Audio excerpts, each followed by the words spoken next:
কেউ যদি রাসূলুল্লাহ সাল্লাল্লাহু আলাইহি ওয়াসাল্লামকে স্বপ্নের মধ্যে দেখতে চান, তাহলে আমি একটা দোয়া বলছি, এই দোয়াটা আপনারা মুখস্থ করে নেবেন এবং প্রত্যেক ফরজ নামাজের পরে এই দোয়াটা 7 বার করে পড়বেন।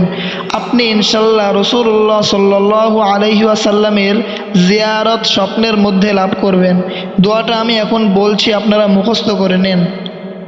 لقد جاءكم رسول من أنفسكم عزيز عليه ما عنتم حريص عليكم بالمؤمنين رؤوف رحيم فإن تولوا فقل حسبي الله لا إله إلا هو আলাইহি তাওয়াক্কালতু ওয়া হুয়া রব্বুল আরশিল আযীম।